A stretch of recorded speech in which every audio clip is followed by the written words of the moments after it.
China baru saja hapus daging Amerika tanpa jejak. Jangan cari, ada yang lebih gila dari sekedar daging. Ada yang tiba-tiba hilang dari meja makan warga China atau Tiongkok. Apa itu? Daging Amerika. Semuanya lenyap. Bukan karena gagal ternak, bukan juga karena warga China mendadak jadi vegan. Ini karena China secara diam-diam tapi mematikan menghapus daging Amerika dari peta pasarnya. Dan yang lebih gila, Washington tahu itu, tapi nggak bisa ngapa-ngapain. Hilangnya produk Amerika di pasar China bukan sekedar masalah tarif dan juga embargo biasa. Ada drama yang jauh lebih rumit, dan ini bukan sekedar daging, tapi simbol kekuatan geopolitik yang lagi dipertaruhkan. Geng Xiaoyun, seorang warga China yang punya restoran di Beijing, dulunya punya menu spesial yang jadi favorit banyak orang, yaitu kaki ayam asin. Nah, kaki ayam ini impor langsung dari Amerika. Tapi sejak tarif naik sampai 30% mulai Maret, Xiaoyun menghapus hidangan ini dari menu karena harga kaki ayam impor dari Amerika melonjak drastis. Kalian ingat nggak kesepakatan jeda tarif selama 90 hari antara Amerika dan China yang dibuat di Geneva pada bulan Mei lalu sebenarnya memberi harapan, tapi itu cuma bertahan sebentar doang karena Trump mulai berulah lagi dengan menuding China melanggar kesepakatan. Akhirnya, produk peternakan Amerika seperti daging sapi dan kaki ayam makin sulit ditemukan di pasar ataupun restoran China dan digantikan oleh produk impor dari negara lain yang lebih murah dan bebas tarif tentunya. Nah, bukan itu aja. Homeplate, restoran barbecue bergaya Amerika yang sudah lama dikenal di Beijing sebagai tempat favorit para pecinta masakan ala barat, baru-baru ini mengambil keputusan besar yang mencerminkan dampak nyata dari konflik dagang antara Amerika dan juga China. Sejak bulan lalu, restoran ini resmi berhenti menyajikan daging sapi impor dari Amerika Serikat yang selama ini menjadi bahan utama dalam menu andalannya, yaitu The Great American Burger. Sebagai gantinya, Homeplate sekarang menggunakan daging sapi impor dari Australia.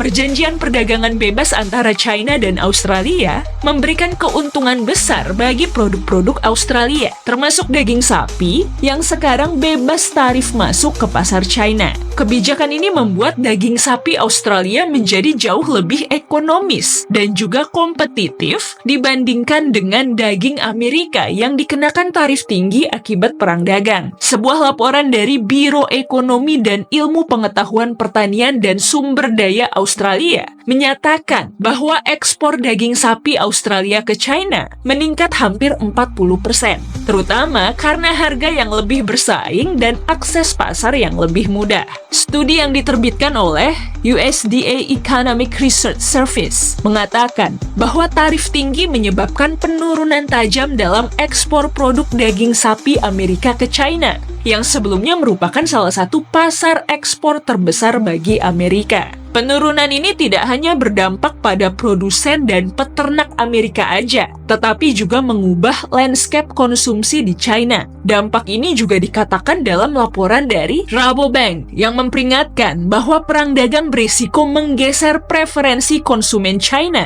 dan membentuk rantai pasok baru yang sangat sulit untuk dikembalikan. Intinya Amerika yang rugi. Keputusan Homeplate untuk beralih ke daging Australia menjadi contoh nyata bagaimana dinamika perdagangan global bisa merubah pola konsumsi, bahkan di level restoran terkenal sekalipun, sekaligus mencerminkan konsekuensi jangka panjang dari perang dagang yang tidak hanya soal tarif, tapi juga soal pengaruh geopolitik dan strategi ekonomi yang jauh lebih luas. Jika dilihat lebih jauh, hilangnya daging Amerika di China bukan cuma masalah dagang biasa. Ini adalah bagian dari perang pengaruh dan dominasi teknologi serta politik yang sedang berlangsung. China bukan cuma menghentikan impor produk Amerika, tapi juga memperkuat aliansi dan rantai pasok dengan negara-negara lain, seperti Australia dan juga Rusia. Sebuah laporan dari Council on Foreign Relations menyebutkan bahwa perang dagang dan tarif ini bukan hanya soal angka dan pajak, tapi soal kontrol atas teknologi dan jaringan ekonomi global yang bisa mengubah peta geopolitik dunia. Apalagi dengan adanya kontrol ekspor chip AI dari Amerika, China merespon dengan mempercepat pengembangan teknologi dalam negerinya agar tidak tergantung pada negara lain. Kehilangan produk Amerika di pasar terbesar kedua dunia seperti China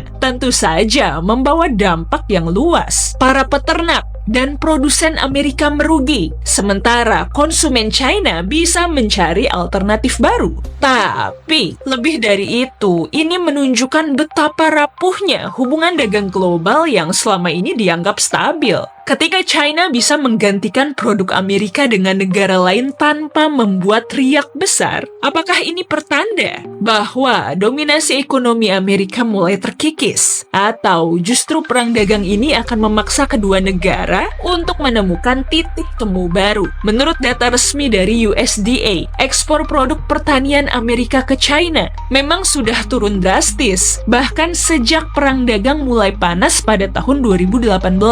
Bayangkan, nilai ekspor yang tadinya lebih dari 20 miliar dolar turun sampai di bawah 5 miliar dolar dalam beberapa tahun terakhir. Selain itu, survei yang dilakukan oleh WTO mengindikasikan bahwa tarif dan embargo yang terjadi selama perang dagang global ini telah menghambat pertumbuhan ekonomi dunia hingga 1%.